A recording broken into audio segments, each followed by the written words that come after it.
إن الله ينادي يوم القيامة: يا ملائكتي أنا الملك، أنا الديان، لا ينبغي لأحد من أهل النار أن يدخل النار وله عند أحد من أهل الجنة حق.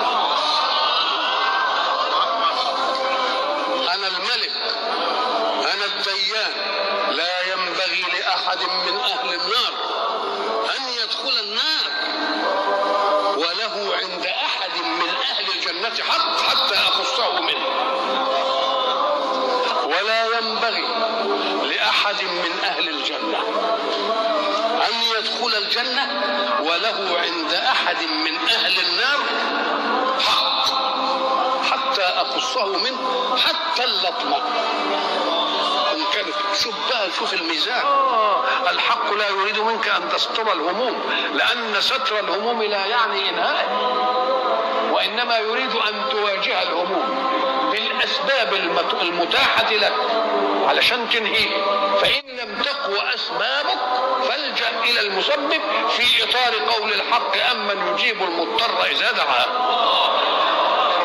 الله ودود، يعني محب لكم عطوف. ولذلك في الحديث القدسي الذي جعل الله فيه منهج عباده المؤمنين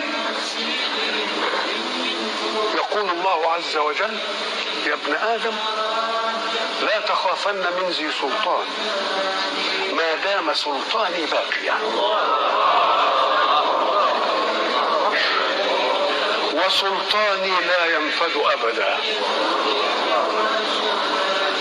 يا ابن آدم لا تخشى من ضيق الرزق، وخزائني ملآنة وخزائني لا تنفد أبدا.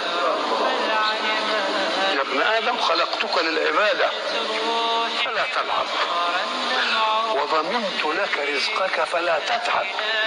اوعى تفتكر تتعب يعني بجوارحك، تتعب بقلبك وتنشغل به. انت الجوارح تعمل والقلوب تتوكل. فوعزتي وجلالي إن رضيت بما قسمته لك أرحت قلبك وبدنك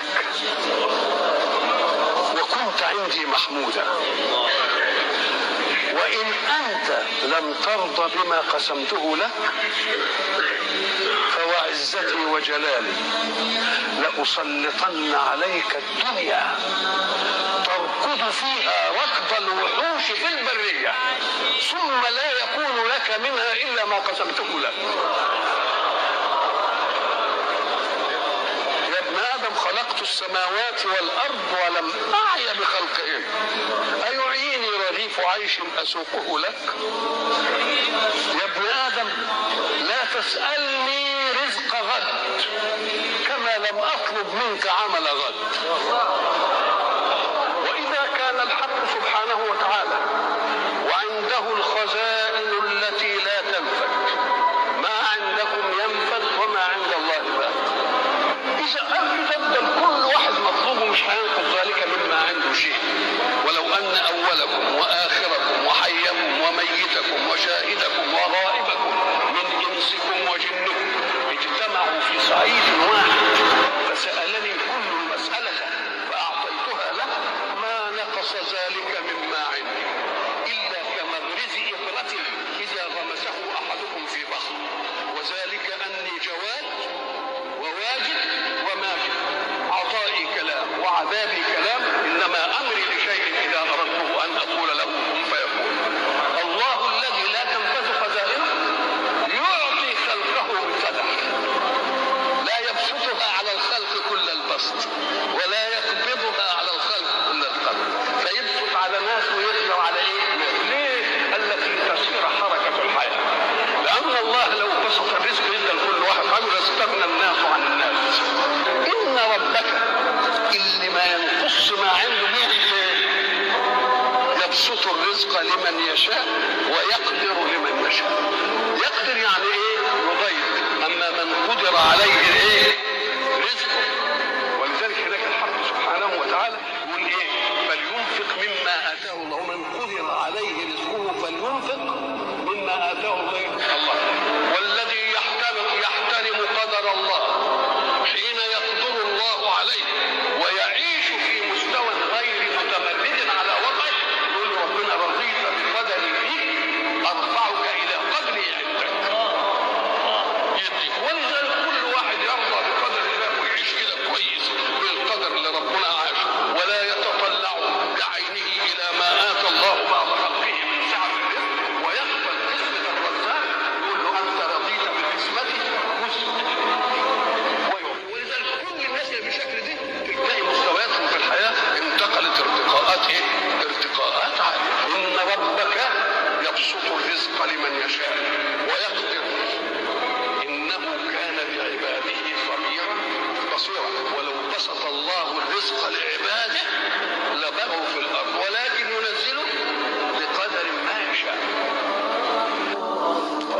السماء رزقكم وما توعدون، كل شيء مقدور، كل شيء مكتوب، وما تسقط من ورقة إلا يعلمها، مش كده؟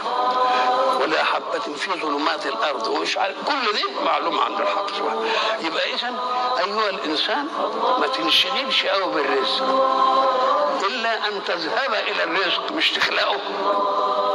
اذهب للرزق فامشوا في مناكبها وكلوا من رزقه.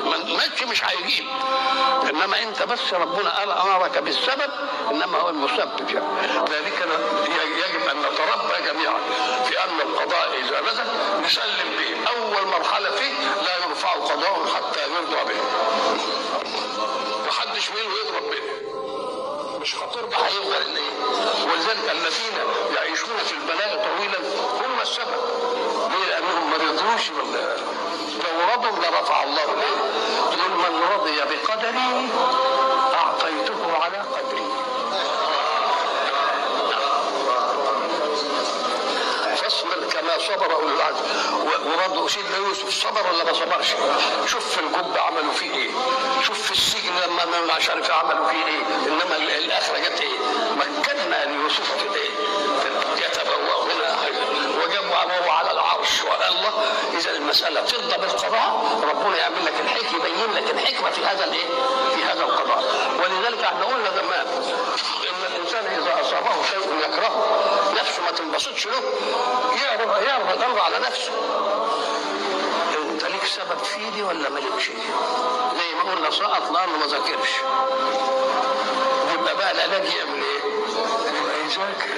يبقى احنا سقطناك سنه علشان تذاكر كل سنه، ادي واحده. طب وان كان من غيره هو مذاكر وحفظ العلوم وكل حاجه وراح الامتحان جاله دوار ما عرفش يعني يجاوب، نقول له دي مش شغلتك، دي شغلة اللي عملها فيك. اللي جاب لك دي منين؟ اسأله حكمة. يمكن كنت هتاخد في نفسك كلام وتنغر كده وتعمل انك واد فلحوس، يمكن كنت تنحسد، يمكن ما كنتش هتجيب المجموع اللي دخلك الكلية اللي عايزها. ولذلك احنا قلنا المؤمن لا ينظر الى الحدث الا نظرتين، ان كان من نفسه يعلم، وان كان من عند الله يقول له ايه؟ له في ذلك ايه؟ حكمة يرضى بها يطلبها ليه؟ بسم الله والحمد لله والصلاة والسلام على سيدنا محمد النبي الخاتم ورحمة الله للعالمين وعلى آله وصحبه أجمعين. وبعد، فإني أستهل دعائي بما استهل به كتابك الكريم. بسم الله الرحمن الرحيم. الحمد لله رب العالمين الرحمن الرحيم مالك يوم الدين. إياك نعبد وإياك نستعين. اهدنا الصراط المستقيم صراط الذين أنعمت عليهم غير المغضوب عليهم ولا الضالين. آمين. اللهم أنت ربي لا إله إلا أنت، خلقتني وأنا عبدك، وأنا على عهدك ووعدك ما استطعت. أعوذ بك من شر ما صنعت. أبوء لك بنعمتك علي وأبوء لك بذنبي فاغفر لي فإنه لا يغفر الذنوب إلا أنت. اللهم إنك شرعت السؤال راحة بال، وإلا فماذا نسأل وقد أعطيتنا قبل أن نعرف كيف نسأل.